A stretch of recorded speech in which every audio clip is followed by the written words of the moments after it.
안녕하세요. 저는 서울 서초구에 살고 있는 30대 후반의 여성입니다. 저는 결혼한 지 10년 정도 되었는데요.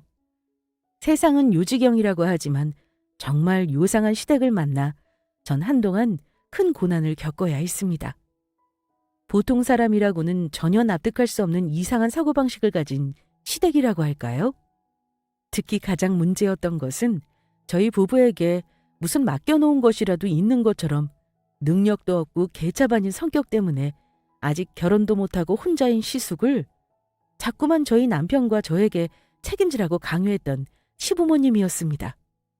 저희가 시아주버니의 부모도 아닌데 말이에요. 뻔히 차이가 보이는데도 시부모님은 누가 봐도 저희 남편보다 한참 부족한 시숙을 저희 남편보다 잘났다고 추켜 세우며 차별하고 무시하기 일쑤였죠. 그런데 그런 시댁에 제가 아주 크게 한 방 먹이는 일이 발생하는데요. 그때 일을 생각하면 아주 속이 시원하다 못해 10년 아니 100년 묵은 채증이 내려간 기분이라고나 할까요? 지금부터 그때의 일을 구독자 여러분께 말씀드려보고자 합니다. 제가 남편과 만난 것은 한 지인의 소개를 통해서였습니다. 서글서글한 호감 가는 인상의 남편은 만날수록 정말 진국이었죠. 남편도 다정하고 밝은 성격에 제가 좋다면서 저희는 만날수록 서로에게 빠져들게 되었어요. 남편은 무척이나 어른스러웠는데 그 이유를 남편과 사귄 지 1년 정도 되었을 때 알게 되었습니다. 남편은 나이에 비해 무척 성숙하고 믿음직한 사람이었거든요. 남편에게는 형이 하나 있었는데 장남이 최고라 생각하는 시부모님의 심한 차별로 남편은 거의 관심을 받지 못하고 자라 스스로 뭐든 척척 해내야 했던 겁니다. 그래서인지 능력 있고 잘생긴 건 뭐 하나 빠질 것 없는 남편은 어딘지 모르게 가끔 의기소침한 모습을 보이더라고요. 게다가 남편은 저희가 결혼을 이야기할 시기가 왔는데도 선뜻 제게 청혼을 하지 못하고 망설였습니다. 남편과 형에 대한 시부모님의 차별이 심하니 남편이 당했던 일을 저까지 결혼해서 당하게 될까봐 청혼을 하지 못했던 것이죠. 그래서 제가 먼저 남편에게 청혼을 하게 되었어요. 이 사람과 결혼한다면 분명히 행복할 수 있을 거라는 그런 강한 확신이 들었거든요. 미안해 자기야. 난 그럴 수 없어. 결혼해서 누구 고생시키라고 내 주제에 결혼을 해. 그러다가 자기까지 우리 부모님이랑 형 때문에 고생하면 어쩌려고. 자기 나랑 결혼하고 나서 혹시 시댁이랑 나랑 문제 생기면 시댁 편 들 거야? 무슨 그런 말도 안 되는 소리를 해. 내가 왜 부모님이랑 형 편을 들어? 무슨 일 있어도 자기 편을 들어야지. 그러면 뭐가 문제야? 누가 뭐라 그러든 우리 둘이 행복하게 잘 살면 되는 거잖아. 부모님은 부모님이고 형은 형이야. 그분들 때문에 왜 자기가 결혼도 못하고 피해보고 살아야 하는데? 힘든 일 있어도 우리 같이 이겨내며 살면 돼. 그러니까 우리 결혼하자. 나 정말 자기랑 결혼해도 돼? 나 같은 놈이 자기같이 좋은 사람과 결혼해도 되는 거냐고. 당연하지. 자기도 내겐 누구보다 완벽하고 멋진 사람이라고. 고마워 자기야. 나 정말 한평생 자기만을 위해 살게. 자기 위해서라면 나 뭐든지 할 수 있어. 부모님이든 형이든 누구도 당신 괴롭히지 못하게 지키면서 살 거야. 앞으로는 나만 믿으라고. 우리 두 사람은 결혼을 약속하게 되었고 상견례 전 시댁에 인사를 드리러 가게 되었죠. 그런데 시댁에 들어선 순간부터 저는 믿을 수 없는 광경을 목격하게 됩니다. 제가 처음 인사드리러 간 자리였는데도 시어머니와 시숙은 저를 맞이할 생각도 안 하고 시숙이 글쎄 시어머니 다리에 누워 TV를 보고 있었던 거예요. 제가 왔는데도 아랑곳하지 않고 무관심한 모습이라고나 할까요? 아무리 남편에게 관심이 없어 저를 중요한 사람이라고 생각하지 않아도 그렇지 사람으로서 지킬 최소한의 예의라는 게 있는데 말이에요. 둘째 왔냐? 네 옆에 있는 아가씨가 너랑 결혼할 새 아가인가 보네. 조금만 기다려라. 네 형이 지금 TV 보고 있어서 다 보면 그때 밥 차려줄게. 그나마 저희를 제대로 맞이해 주신 분은 시아버지뿐이었습니다. 시아버지께서 현관문 앞으로 마중을 나와 저희를 맞이해 주었으니까요. 어서 와요. 반갑습니다. 안녕하세요. 아버님, 앞으로 잘 부탁드려요. 아빠, 나 목말라. 시원한 음료수 좀 갖다 줘. 과일 주스 말고 사이다로. 알았어. 우리 장남이 가져달라고 하면 이 아빠가 바로 가져다 줘야지. 그러면 두 사람 편히 앉아서 잠깐 쉬고 있어요. 하지만 황당한 일은 그뿐만이 아니었죠. 저는 순간 TV 나오는 시트콤을 보는 줄 알았다니까요. 제가 왔다고 차려진 밥상에 놓인 반찬들이 전부 매우 이상했거든요. 비엔나 소시지에 돈가스에 무슨 어린애 밥상 같았다니까요. 그리고 그 밥상이 차려진 이유를 저는 그 자리에서 바로 알게 되었습니다. 엄마, 너 내가 말한 그 비엔나 소시지 안 산 거지? 거기 소시지가 제일 맛있단 말이야. 미안해. 다음에는 엄마 꼭 거기 걸로 사다 줄게. 엄마가 동네 슈퍼랑 마트까지 다 뒤지면서 찾아봤는데 똑 떨어졌는지 없어서 그랬어. 그거 말고 우리 아들이 좋아하는 다른 것도 많잖아. 오늘은 일단 그걸로 해서 밥 먹자. 알겠지? 둘째야, 네 형이 이 비엔나 소시지 안 먹는다고 하니까 네가 알아서 처리해라. 자가 너도 알아서 챙겨 먹고. 난 우리 첫째 아들 챙겨줘야 해서 바쁘니까. 엄마, 형이 무슨 어린애야? 알아서 먹겠지. 그리고 오늘 엄마 며느리 될 사람 데리고 온다고 했는데 음식들이 이게 다 뭐야? 우리 집에 무슨 초등학생 어린애 살아? 형도 그 나이 들었으면 이제 철 좀 들어. 엄마한테 반찬 투정이나 하지 말고. 한두 살 먹은 것도 아니고 창피한 줄 알라고. 남편은 그 일로 저한테 굉장히 부끄러워 했습니다. 누가 봐도 시부모님이나 시숙이 하는 행동은 정상적으로 보이지 않았으니까요. 시아주버니는 그 당시 30대 후반으로 곧 40주를 바라보는 사람이었으니까요. 그런 사람이 그것도 자기 재수씨 될 사람 앞에서 반찬 투정이라니 철이 없어도 너무 없는 것이었죠. 더군다나 그런 시아주버니의 비유를 맞추며 어린애 대하는 듯이 하는 시부모님의 태도도 이해가 되지 않았고요. 제가 생각했던 것보다 시부모님의 시아주버니와 남편을 향한 차별은 매우 심한 듯 보였습니다. 하지만 그런 시부모님의 차별이 좋은 점도 있었어요. 시부모님이 남편에게 관심이 전혀 없으니 저 또한 딱히 시댁에 신경 쓸 일이 없더라고요. 남편은 말 그대로 내놓은 자식처럼 방치되고 있는 수준이었으니까요. 그래서 저는 차라리 잘 되었다 싶었죠. 남편을 생각하면 마음이 아픈 건 사실이었지만 이상한 데다가 간섭까지 하는 시댁을 만나 고통스러우니 무관심한 시댁이 훨씬 편하다는 생각이었거든요. 앞으로도 시댁 일로 스트레스 받을 일은 없을 거라 여겼으니까요. 시댁 식구들은 시부모님 생신이나 명절 때 잠깐 보면 되는 대면대면한 사이로 지내왔던 것입니다. 그렇게 남편과 결혼해 아이도 낳고 행복한 가정을 꾸리며 오순도순 살고 있었는데 이 일이 터지는 건 정말 한순간이었습니다. 제가 남편과 결혼하고 9년 정도 되었을까. 시댁에서 저에게 전화를 해 갑자기 말도 안 되는 요구를 해왔던 것이죠. 가영아, 나다, 네 시어미. 그런데 내가 아무리 생각해도 안 되겠다.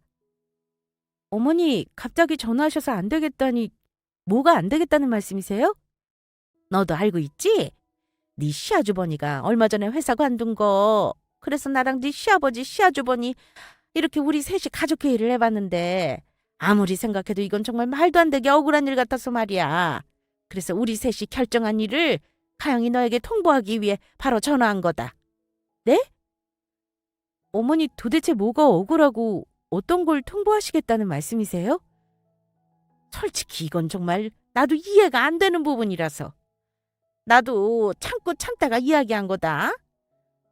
너도 알다시피 우리 첫째가 네 남편인 둘째보다 훨씬 잘났지 않니? 둘째보다 인물도 좋아서 떡두꺼비처럼 잘생겼지, 능력도 있지, 성격도 좋지. 그런데도 둘째가 먼저 창가를 갔잖니? 그것도 예쁘고 참한 너 같은 아내가 잘나가는 회사 사장인 장인까지 두고. 그래서 그 이유를 우리 셋이 곰곰이 생각해보니 바로 답이 나오더구나. 그 답을 아는 순간 어찌나 기가 막히고 억울했던지 그동안 우리가 정말 착하고 좋은 사람들이라 참아왔다 싶었다. 어머니 죄송한데요. 아무리 말씀하셔도 도무지 무슨 말씀인지 모르겠어요. 그이가 저랑 결혼한 건 그냥 우리 둘이 좋아서 연애해서 만나서 하게 된 거고 그렇게 결혼했더니 우연히 저희 아빠가 회사 사장님이었던 것뿐인데 뭐가 억울하다는 말씀이세요? 얘는 왜 이렇게 말귀를 못 알아들어? 이 정도 설명했으면 바로 이해해야지. 그게 전부 다 우리 첫째가 희생해서 둘째가 잘 된 거 아니야? 막말로 둘째가 우리 첫째 아니었으면 지금처럼 잘 나갈 수 있었겠어? 좋은 대기업에 취직해서 일할 수 있었겠냐고. 지금 둘째가 너를 만나 잘 살 수 있었던 것도 다 형인 첫째가 잘 이끌며 가르쳐왔기 때문이란 이 말이다. 지 잘난 형 때문에 보고 배우고 커서 너처럼 예쁜 아내 떵떵거리고 사는 처가까지 둘 수 있었던 거라고. 그런데 우리 첫째는 동생 챙기느라 정작 본인은 챙기지 못해서 이 꼴 나고 형보다 동생이 더 잘 나간다는 게 말이 된다고 생각하냐고. 우리 첫째가 둘째와 비교해 넘치면 넘쳤지 부족한 게 뭐가 있니? 억울하게 둘째 때문에 지금까지 결혼도 못하고 이 불쌍하고 속없는 자식이 동생이 뭐라고 그렇게 살뜰히 챙겨서는. 그런데도 둘째는 재형이 지 때문에 희생하느라 직장까지 관두고 아직 혼자인데 감사한 줄도 모르고 전혀 신경도 써주지 않더구나. 사람이 은혜를 입었으면 갚아야 하는 거 아니니? 네 남편이 양심이 있다면 그러면 안 되는 거라고. 정말 해도 너무한다. 네? 아주버니가 희생이요? 어머니, 아주버니께서 도대체 저희 남편 위해서 무슨 희생을 했다는 건지 모르겠는데요? 제가 알기로는 어머님, 아버님 모두 아주버니 신경 쓰시느라 남편이 어려서부터 거의 혼자 알아서 큰 걸로 알고 있는데요. 어머님이랑 아버님이 자꾸 챙기는 버릇을 들여놔서 아주버니 혼자 못하는 것들이 많아 두 분이 안 계실 때는 주로 남편이 아주버니를 챙겼던 걸로 아는데 언제 아주버니가 저희 남편을 챙겼다는 거예요? 아이 됐고, 네 말은 듣고 싶지 않으니 그만해라. 그래서 내가 하고 싶은 말은 아무래도 카영이 네가 네 아버지한테 부탁해서 팥값 싸던 회사 우리 첫째가 일할 자리 하나 좀 만들어줘야 할 것 같다. 잘 나가는 네 친정 덕 좀 보려고 하니 팥값 싸던 게 잘 얘기해 주거라. 우리 큰아들이 둘째인 네 남편과 다르게 잘난 거 너도 알고 있지? 좋은 자리로 알아서 챙겨줘야 한다. 20년 꽉 채워서 일한 경력도 전부 인정해주고 그러니까 연봉 책정할 때도 당연히 그 경력도 인정해줘야 하고 우리 아들 경력 정도면 직책은 적어도 팀장 이상 직급 정도는 준비해야 할 거다. 우리 아들 수준에 맞게 일자리를 준비하란 말이야. 내 말 뜻 알겠지? 그러면 난 너만 믿고 좋은 소식 기다리고 있으마. 시어머니가 전화를 끊고 저는 너무 황당해 한동안 가만히 전화기만 붙잡고 있었어요. 그동안 남편과 시아주버니를 그렇게 차별해서 키워놓고 이제와 억울하다니요.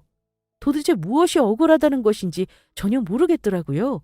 더군다나 시아주버니가 언제 저희 남편을 위해서 희생했다는 것인지 그 말도 너무 터무니가 없었고요.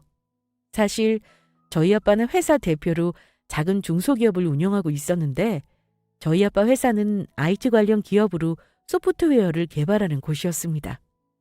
제법 잘 나가는 회사라서 그런지 시부모님은 그런 회사 사장 딸인 저를 며느리로 두게 된 것을 마음에 들어 하셨고요.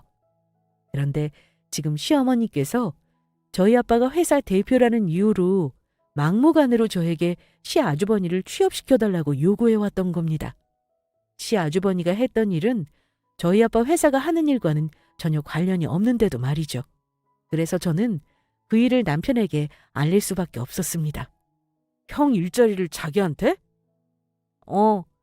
그것도 아빠 회사 관련 일에 경력도 없는 시아주버니를 팀장을 시켜달라고 하시는 거야. 여보, 그런 일 신경 쓰지 마.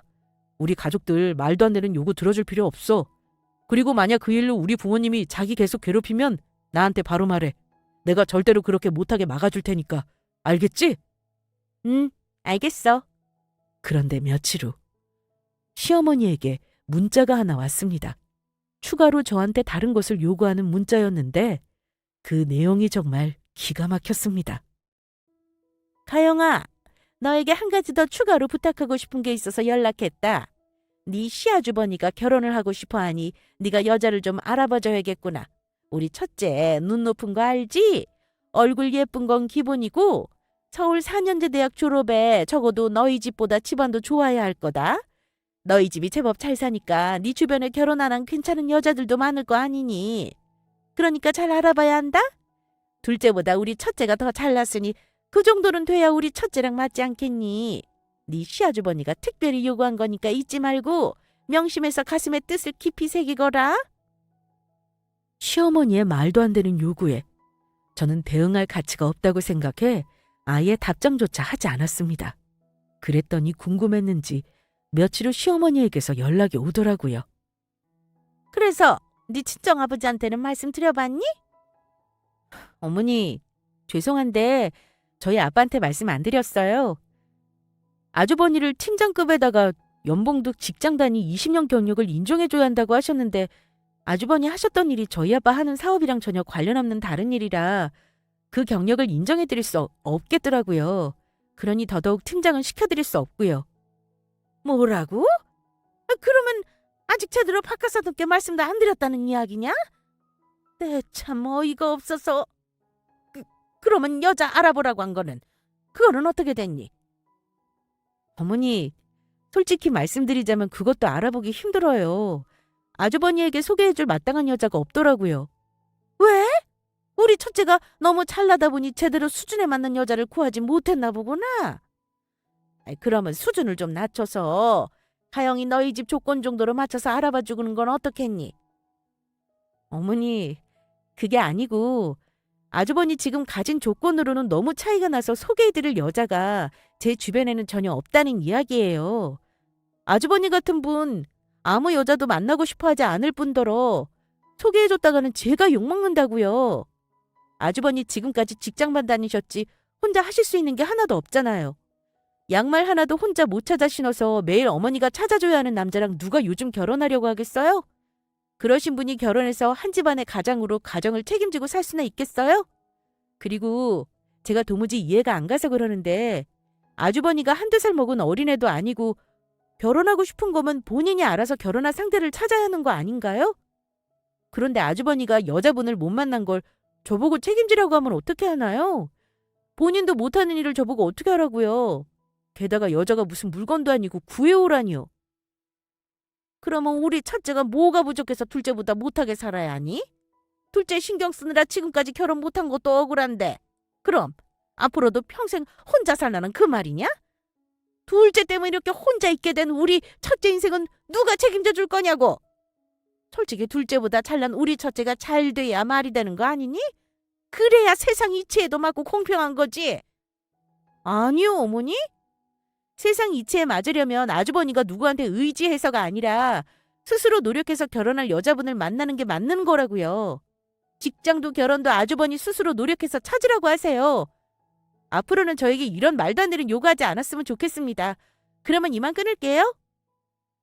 시부모님과 시아주버니가 저에게 요구한 것들은 정말 말이 안 되는 이상한 논리들이었습니다.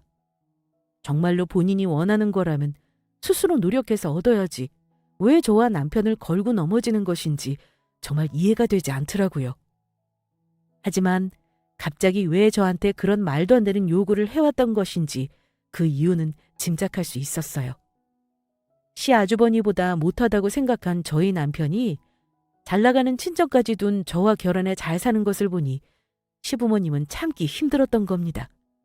본인들의 논리라면 집안의 기둥이자 장남인 시아주버니가 저희 남편보다 훨씬 잘 돼야 했으니까요. 그래서 저는 남편에게 시어머니와 있었던 일을 알리게 되었고 남편은 화가 났는지 그날 바로 시댁으로 달려갔습니다. 제가 같이 따라가겠다고 하니 괜히 저까지 험한 꼴 당할 수 있다면서 혼자 다녀오겠다고 하더라고요.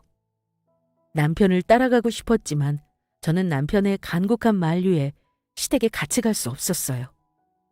그런데 시댁에 갔다 온 남편 표정이 좋지 않더라고요. 시부모님 두 분 다 연세도 있으시고 일을 하지 않고 계셔서 자식된 도리로 사실 저희는 시댁에 매달 생활비를 보내주고 있었는데 남편은 저를 괴롭히면 시댁을 도와주고 있던 생활비를 끊겠다면서 일단 일러두고 왔다고 했습니다. 더는 저를 괴롭히며 성가시게 하지 말라면서요. 하지만 저와 시댁에 그런 불미스러운 일이 있고 나니 남편의 마음이 편치 않았던 것 같더라고요. 시댁이 그동안 특별히 저희를 괴롭히는 것이 없어 가만히 있었던 건데 남편은 이번 기회에 정말로 시댁과 인연을 끊어야 하는 건 아닌지 고민하는 듯 보였습니다. 그런데 기어이 일이 터지고 말았어요. 남편이 시댁에 경고를 하고 온 다음 날 시부모님과 시아주버니가 저한테 직접적으로 말할 수 없으니 남편 회사 점심시간에 찾아가 행패를 부렸었나 봅니다.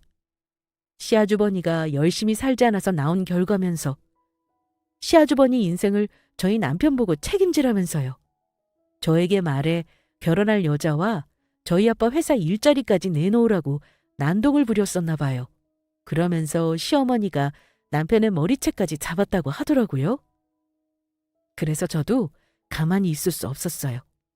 전 그 다음 날 바로 시댁에 찾아갔습니다. 저희 남편이 당한 만큼 저도 갚아줘야 했으니까요. 그동안 시부모님한테 차별받고 커온 것도 억울한데 뻔뻔하게 터무니없는 요구까지 하는 것도 모자라 폭력까지 쓴 시댁 식구 전부를 도무지 용서할 수 없었습니다. 제가 어떻게 저희 남편에게 그럴 수 있냐고 따지니 시댁 식구 누구 하나 찍소리를 하지 못했죠. 제가 다른 집에서 시집온 며느리라서인지 결혼 초기부터 이상하게 시댁 식구 모두 저를 어려워했으니까요. 다만 억울하다며 제 앞에서 피해자인 척 하소연을 하더라고요. 엉엉 울기까지 하면서요. 그러게 이 맹주야. 결국 이렇게 무시당할 거면서 네 동생한테 뭐하러 잘해줬어. 결혼하더니 이렇게 지밖에 모르는 이기적인 동생놈을. 에이, 엄마. 그래도 동생이잖아. 하나밖에 없는 사랑하는 내 동생. 그러니까 당연히 챙겨줘야지. 아이고, 이 불쌍한 우리 첫째 아들. 지 동생놈 챙겨주느라 좋은 직장도 못 구해 결혼도 못해. 에이, 불쌍하고 착한 순둥이를 어이할꼬. 챙겨주기는 뭘 챙겨줘요. 비엔나 소시지나 처먹으면서 지금까지 반찬 투정이나 하는 사람이 누군데 어디서 말도 안 되는 소리세요? 재수씨, 지금 뭐라고 했습니까? 비엔나 소시지요? 비엔나 소시지가 뭐 어때서요? 지금 말 다 했습니까? 그래, 다 했다 이 자식아. 내가 이 집안의 시집아 지금까지 쭉 지켜봐 왔는데 그 나이 처먹고도 아직도 시어머니한테 반찬 투정을 하질 않나. 여자가 무슨 물건도 아니고 지 엄마한테 부탁해서 아내를 구해오라고 하질 않나. 너 지금 몇 살이냐? 그리고 네가 언제 우리 남편을 위해 희생해? 어렸을 때 우리 남편한테 네 숙제 해달라고 시켜놓고 안 해놓으면 때렸다면서? 시부모님 안 계시면 남편한테 네 주둥이 들어갈 밥까지 차려달라고 하고. 너 그때가 중학생 때라며. 중학생이나 되는 놈이 한참이나 어린 초등학생 동생한테 중학교 숙제를 해달라고 하냐? 어린 동생 밥 차려줄 생각은 못하고 밥을 차려달라고 해? 그래놓고 우리 남편 중학교 올라가서도 괴롭히려다가 싸워서 지니 그때부터 우리 남편 못 괴롭히고 가만히 뒀던 거라며? 네가 우리 남편한테 가르쳐주긴 뭘 가르쳐줘. 네가 우리 남편한테 해준 건 폭력이랑 괴롭히는 것밖에 없었어. 넌 우리 남편 사는데 걸림돌이었다고. 알겠냐? 어머니, 저는 어머니 부탁 못 들어드리니까 그렇게 아세요. 그리고 어머니 첫째 아들 떡두꺼비처럼 잘생기고 능력 있고 성격 좋은 게 아니고 그냥 두꺼비처럼 못생겨서 능력도 성격도 형편없거든요. 진실을 좀 제대로 보시라고요. 그러면 이만 가보겠습니다. 우리 남편 차별하면서 괴롭힐 때는 언제고 인제 와서 전부 뻔뻔하게. 그날 저는 집에 돌아와 퇴근한 남편과 상의 후 혹시 모를 일을 대비해 아빠에게 연락을 드렸습니다. 막무가내인 시댁을 보니 혹시 저희 친정에 직접 연락해 저에게 했던 것처럼 저희 아빠에게도 말도 안 되는 요구를 할지도 모르겠다는 생각이 들더라고요. 그런데 제 이야기에 아빠는 놀라지도 않고 아주 담담하게 받아들이셨습니다. 꼭 예전부터 자주 겪었던 일처럼요. 그러면서 하시는 아빠의 말씀은 뜻밖의 것이었습니다. 정말 사돈댁에서 그렇게 말했던 거니? 아빠. 그래서 혹시 시부모님이 아빠한테 전화해서 이상한 요구하면 들어주지 마시라고 전화한 거야. 절대 우리 시부모님이 요구하는 거 들어주시면 안 돼? 일단 알겠다. 앞으로의 일은 아빠가 책임질 테니 장서방이랑 우리 딸은 아무 걱정하지 말고 있어. 알겠지? 사실 저희 친정 부모님은 남편을 많이 좋아했습니다. 하나밖에 없는 딸의 남편이라는 이유도 있었지만 저희 남편이 친정 부모님께 정말 잘했거든요. 처음 인사드리러 갈 때부터 시댁에서는 전혀 받지 못한 관심과 애정에 많이 감동했던 남편이었으니까요.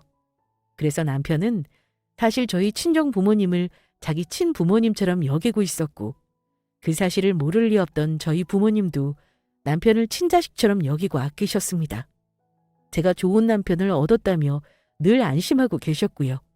그런데 시댁이 그런 저와 남편을 건드렸으니 아빠도 참을 수가 없었던 것이죠. 그런데 며칠 후 아빠가 저에게 연락을 해오시더라고요. 시댁에서 더 이상 저와 남편을 괴롭히지 못하게 끝장을 낼 준비를 하셨다면서 저와 남편 보고 시댁에 쳐들어갈 준비를 하라고요. 그래서 돌아오는 주말 저와 남편은 아빠와 함께 시댁으로 향하게 되었습니다. 그런데 저희가 친정아빠까지 모시고 시댁을 찾아가자 시아주버니 일자리가 준비되어 찾아온 줄 알고 시부모님이며 시아주버니까지 아주 좋아하더라고요. 그 다음에 무슨 일이 벌어질지 전혀 예상하지 못한 채요. 사돈 어서 오세요. 우리 아들 일자리가 준비되어 찾아오신 건가요? 제가 며느리한테도 이야기했듯이 우리 첫째 팀장급 이상 아니면 절대 안 되니 그 밑으로 줄 거면 아예 생각도 마셔야 합니다. 잘난 우리 아들 데려가려면 그 정도 각오는 하셔야 하는 거 알죠? 떡두꺼비 같은 우리 첫째가 어딜 가든 빛나고 잘나 보이는 건 역시 어쩔 수 없나 봅니다. 이렇게 사돈께서 직접 찾아와서 우리 첫째를 챙기는 걸 보면 말입니다. 당신 말대로 우리 큰아들이 잘났긴 많이 잘났지. 이래봬도 우리 집 기둥인 맏아들 아닌가. 그러니 사돈께서 알아서 우리 아들한테 맞는 일자리로 어련히 잘 준비해 오셨을까 봐. 안 그렇습니까, 사돈? 제가 두 분 말씀대로 사돈 총각한테 맞는 일자리를 준비해 오긴 했습니다. 제가 볼 때는 사돈 총각 수준에 아주 딱인 것 같습니다. 어머, 그러세요? 도대체 어떤 자리길래 그러는 건가요?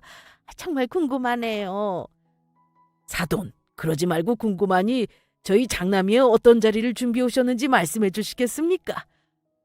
혹시 팀장 말고 부장직급이라도 주시려고 그러나? 제가 저희 회사에서 사돈 총각한테 줄 수 있는 자리는 이 정도가 최선인 것 같습니다.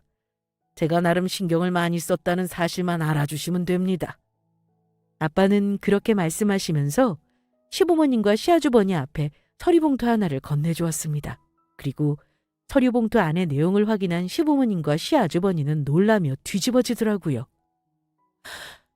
사돈, 도대체 이건 뭡니까? 뭐긴요. 사돈총각 근로계약서죠. 사돈총각이 그동안 건물 보안요원으로 20년 근무한 경력밖에 없는데 이미 그 자리는 전부 차 있고, 그러면 제가 해줄 수 있는 건 저희 회사 미원 일밖에 더 있겠습니까? 제가 따로 알아보니 사돈총각 전에 회사에서도 직원들이랑 자꾸 부딪히고 보안요원 일도 제대로 못해 잘린 거라면서요. 그런 사람을 아무 관련도 없는 우리 회사의 팀장으로 뽑았다가는 저희 직원들 전부 사표 쓰고 나갈 겁니다. 제 회사 망하면 사돈 두 분이 책임져 주실 것도 아니지 않습니까? 그래도 그렇지 우리 장남 보고 겨우 청소부 일이나 하라는 겁니까? 저는 절대 그런 자리 우리 아들한테 줄 수 없습니다. 그러니 제대로 된 자리로 다시 근로계약서 작성해서 오세요. 미원 일이 어떻다고 그러십니까? 세상에 어떤 직업이든 성실히 땀 흘려 일하는 직업은 전부 귀한 직업이라는 거 모릅니까? 그리고 이것들이 정말 해도 너무하는군. 우리 장서방 얼굴 봐서 좋게 넘어가려 했는데 도저히 안 되겠어. 당신들 이번엔 진짜 나한테 제대로 혼 좀 놔봐. 사돈, 지금 우리 보고 이것들이라고 했습니까? 그러는 당신이야말로 그냥 넘어가지 않으면 어떻게 할 건데? 어디서 막말이냐고? 당신들 모두 이거나 보고 말해. 저희 아빠는 시부모님한테 가지고 왔던 서류봉투 하나를 더 내밀었어요. 그리고 저희 아빠가 내민 서류봉투 하나에 집안은 아수라장이 되고 말았죠. 저희 아빠가 시부모님한테 보여줬던 것은 시부모님이 그동안 저희 아빠에게 돈을 빌리고 써갔던 차용증들이었으니까요. 내가 우리 딸이랑 장서방 걱정할까 봐 그동안 말 안 하고 가만히 있었는데 당신들 우리 딸이랑 장서방 몰래 나한테 돈 빌려갔었지? 그것도 여러 번. 그런데 지금까지 나한테 손 벌리면서 돈 빌려간 것도 모자라. 이제는 내 딸까지 괴롭히면서 당신 못난 첫째놈 일자리랑 결혼할 여자까지 구해달라고 괴롭히고 협박을 해? 당신들이 그러고도 인간이야? 짐승들도 은혜 입은 사람한테 당신들처럼 그러지는 않는다고. 이 짐승만도 못한 것들. 니들 나한테 빌려갔던 돈들 이자까지 제대로 계산해서 갚아. 그리고 앞으로는 서로 얼굴 보지 말고 남남으로 살자고. 아이, 사돈, 저희가 잘못했어요. 그러니 제발 한 번만 용서해 주세요. 저희 보고 그 많은 돈을 어떻게 갚으라고 그러세요? 예, 사돈. 저희가 기분 나쁘게 했다면 이렇게 빌 테니 용서하시고 제발 마음 푸십시오. 다시는 며느리도 우리 둘째 아들놈도 괴롭히지 않겠습니다. 웃기지 마! 그래놓고 다시 우리 딸이랑 장서방 나 모르게 괴롭히려고? 너희 같은 인간들은 고생을 해봐야 정신을 차려. 알고 보니 아빠는 지금껏 시댁에서 손을 벌릴 때마다 저희 모르게 도와주고 있었던 겁니다. 그리고 그 사실은 아빠와 함께 시댁으로 찾아간 날 저와 남편이 알게 된 것이고요. 시댁은 지금까지 아빠에게 돈을 뜯어냈으면서 뻔뻔하게 저희에게 매달 생활비까지 받아서 쓰고 있었던 거예요.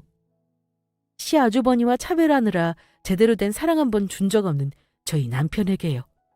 그런데도 저에게 양심도 없이 시아주버니의 일자리와 결혼할 여자까지 부탁하며 터무니없는 요구까지 했던 거고요.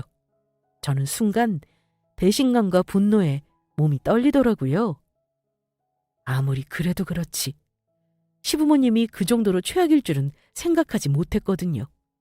하지만 그런 시부모님에게 실망하며 더 큰 분노를 느낀 건 바로 저희 남편 같았어요. 세상 무서운 표정으로 남편 얼굴이 차갑게 굳어 있었으니까요. 하지만 시부모님은 눈치도 없는지 저희 아빠가 받아주지 않자 이번에는 저희 남편에게 매달려 애원하더라고요. 둘째야, 네가 네 장인 좀 설득해줘라. 설마 그래도 우리가 네 부모인데 모른 척하는 건 아니겠지? 그래도 우리가 가족이잖니. 응? 그래, 이렇게 있다가는 네 엄마랑 나 그리고 네 형까지 전부 거리에 나앉게 생겼다고. 우리 좀 도와줘. 남편은 시부모님에게 질린 것인지 아주 단호하게 말했습니다. 저희가 시댁에 찾아오기 전에 준비한 말이 있었거든요. 아빠, 엄마, 미안하지만 나 그렇게는 못하겠는데? 이제 그 정도 나이 들었으면 엄마 아빠도 제발 정신 좀 차리고 철도 좀 들어. 곧 내일이면 50인 형이 아직 엄마 아빠가 달래서 깨워야 일어나고 심지어 자기가 먹는 밥숟가락 하나 제대로 놓을 줄 모르는데 엄마 아빠가 보기엔 그게 정말 정상처럼 보여? 그동안 오냐오냐 키워서 엄마 아빠가 형 인생 망쳐놓은 거라고. 나중에 엄마 아빠 돌아가시면 저런 철없는 형을 누가 책임지는데? 어린애도 아니고 자기 앞가림 하나 못하는 다 큰 인간을 누가 돌보냐고. 그거야 당연히 동생인데 네가 네 형을 잘 챙겨야지. 그게 당연한 거야. 그래, 네 엄마 말이 맞아. 동생인 네가 형님을 잘 받들어야 한다. 아니, 난 절대 그렇게 살 생각이 없으니까 엄마 아빠가 형 저렇게 키워놨으니 앞으로도 쭉 엄마랑 아빠가 책임지면서 살아. 엄마 아빠 돌아가시면 형이 알아서 본인 인생 책임지며 살게 하고. 본인 인생은 본인이 책임지는 거지 누가 책임져주며 사는 게 아니라고. 그리고 엄마 아빠 확실히 알아도 다시 한번 우리 집사람 괴롭히고 장인어른 댁 피해주면 난 엄마랑 아빠 절대 용서 못해. 그리고 우리 당분간 영 끊고 살자. 우리가 줬던 생활비도 전부 끊을 테니까 알아서 벌어 살고. 어차피 어릴 때부터 혼자 커서 나 엄마 아빠 안 보고 살아도 아쉬울 것 없는 사람이거든. 중간중간 엄마랑 아빠가 우리 집사람 힘들게 할 때 얼굴 안 보려 했던 거 그래도 우리 집사람이 부모님인데 그러지 말라고 해서 참아줬던 거야. 하지만 이제는 절대 안 돼. 아니 못해. 세상에서 내가 제일 사랑하는 우리 집사람 건드리는 인간, 그게 부모가 됐든 형제가 되었든 내 자식이 되었든 나는 절대 용서 못하니까. 이제는 정말 당신들하고 진짜 끝장이야. 남편 말에 충격을 받았는지 시부모님은 남편을 붙잡고 매달렸습니다. 눈물까지 펑펑 쏟으면서요. 아들아, 지금 한 말 그냥 해본 거지? 네가 어떻게 그래? 너도 내 자식이잖아. 자식 좋아하시네. 지금까지 남의 자식처럼 대했던 게 누군데 아쉬워지니까 자식이래? 남도 엄마 아빠가 나한테 했던 것처럼 무관심하지는 못할 거다. 막말로 시험 봐서 100점 받아온 나한테는 그게 당연한 것처럼 대하고 형은 50점만 받아와도 잘했다고 칭찬하고 누가 봐도 이건 차별이었어. 어린 자식한테 차별하고 무관심한 것도 학대라고. 그런데도 그것도 모자라. 그동안 우리 몰래 장인어른한테 돈까지 뜯어내? 나한테 그렇게 해놓고 두 사람이 무슨 염치로 형 일자리랑 결혼할 여자 구하게 나보고 우리 집사람 설득해달라고 해서 내가 싫다고 하니까 당신들을 나한테 어떻게 했어? 형 안 도와준다고 회사까지 찾아와서 사람들 보는 앞에서 창피 주면서 폭력이나 휘두르고 이 거지 같은 것들. 둘째야, 우리가 잘못했다. 미안해. 그러니까 그런 잔인한 말은 하지 마라. 우리가 얼마나 너를 사랑하는데 너는 우리가 불쌍하지도 않니? 그래, 우리가 둘째 너를 얼마나 아끼는데 그런 말을 하니? 세상에 깨물어서 안 아픈 손가락이 어디 있다고. 제발 우리를 용서해다오. 깨물어서 안 아픈 손가락 여기 있지. 바로 나. 당신들이 보여줬잖아. 그리고 잔인한 건 당신들이겠지. 당신들이 나한테 했던 게 사랑이라면 난 그런 사랑 필요 없어. 당신들 지금껏 나 과시하면서 잘 먹고 잘 살았잖아. 불쌍하면 부모 형제 잘못 만난 내가 불쌍한 거겠지. 그리고 그거 알아? 세상에서 나를 제일 사랑해주는 게 누군지 당신들도 아닌 바로 우리 집사람이야. 당신들한테 못 받은 사랑 내가 결혼해서 우리 집사람한테 받고 살았어. 그래서 나도 사랑받을 수 있는 사람인 거 알게 되었다고. 그러니까 두고 봐. 세상에서 제일 사랑하는 내 여자 건드렸다간 내가 어떻게 하는지. 다시는 우리 집사람 괴롭히지 말라고. 그 뒤로 저와 남편, 아빠는 시댁을 나왔습니다. 그러자 뒤에서 시아주버니와 시부모님이 싸우는 소리가 들려오더라고요.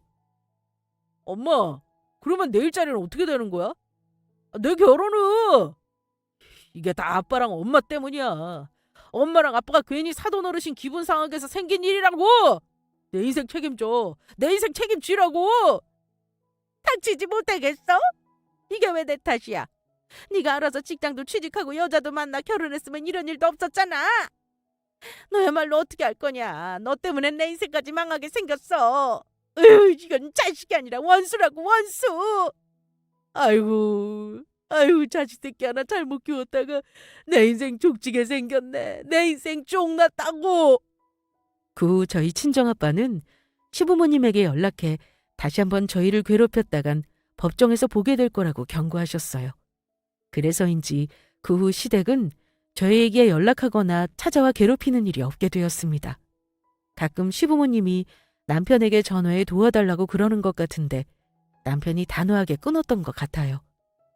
시부모님이며 시아주버니며 철든거든 연락하라면서 남편도 시부모님과 시아주버니가 정신을 차릴 때까지 얼굴 볼 생각이 없다며 보지 않고 있는 상태입니다.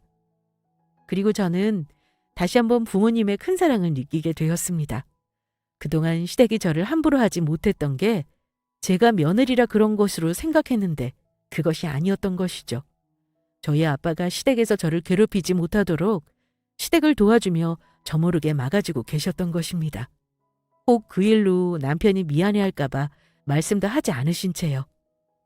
그 생각을 하니 죄송스러워지면서 부모님께 더욱 잘해야겠다는 생각이 들더라고요. 그건 저희 남편도 마찬가지고요. 그 후 시부모님은 저희 아빠에게 빌렸던 돈을 갚기 위해 살던 집까지 팔고 시아주버니와 함께 반지하 집을 구해 들어갔다고 합니다. 시댁 생계 때문인 것도 있지만 그걸로도 아빠에게 빌린 돈을 전부 갚지 못해 시부모님도 일을 시작했고요. 빌딩 미화원으로 들어가 두 분 다 일을 하고 있다고 하네요. 그리고 시아주버니도 여러 일자리를 알아봤지만 떠주는 곳이 없는지 어렵게 일을 구해 아파트 경비원으로 들어갔다고 하고요. 시부모님은 시아주버니한테 받지 않던 생활비도 이제는 내놓으라며 받고 산다고 해요. 시아주버니만 챙기며 남편을 차별하고 심지어 저와 저희 아빠까지 괴롭히며 살다가 결국 벌을 받게 된 것이죠. 부디 지금이라도 열심히 고생하며 살면서 본인들이 잘못한 일들을 반성했으면 좋겠습니다. 그런데 어이없는 소식은 남편의 얼굴을 볼 수 없게 되자 이제야 시부모님은 얼굴을 볼 수 없게 된 남편을 많이 그리워하고 있다고 합니다. 저와 남편에게 저질렀던 일들을 반성하면서요. 있을 때 진작 잘해주지. 이제와 그리워해봤자 무슨 소용인가 싶어요. 그래서 있을 때 잘해야 한다는 말이 나왔나 봅니다. 그리고 저희 가족은 얼마 전 아빠 생신을 맞아 친정 부모님과 함께 여행을 다녀왔습니다. 아빠 생신이라 간 여행인데 남편이 더 좋아하더라고요. 남편은 예전에는 부모님과 여행을 가도 그곳에서도 형만 챙기는 부모님 때문에 더욱 쓸쓸했다고 합니다. 그런데 지금은 뭐든지 같이 하는 가족들을 보며 더는 쓸쓸하지 않다고 해요. 그러면서 시댁과 연락을 안 하고 사는 지금이 제일 마음이 편하고 행복하다고 하더라고요. 남편이 하는 말이 이제는 저와 아이들만 신경 쓰면서 행복하게 살자고 해요. 물론 저희 친정 부모님께 효도하며 사는 것은 당연하고요. 그동안 얼마나 시댁 때문에 힘들었으면 그런 말을 할까 그 생각에 남편이 안쓰럽기까지 했습니다. 그래서 남편이 시부모님과 시아주버니한테 받은 상처들 전부 제가 잘 치유해 주려고 합니다. 사랑으로 못 이루어낼 것은 없으니까요. 여러분들도 소중한 가족이 곁에 있을 때 감사함을 잊지 마시고 진심으로 잘 대해 주셨으면 합니다. 나중에 후회하는 일 없도록요. 저희 가족도 앞으로 더욱 사랑하며 살도록 하겠습니다. 여러분 모두 사랑하고 행복하세요.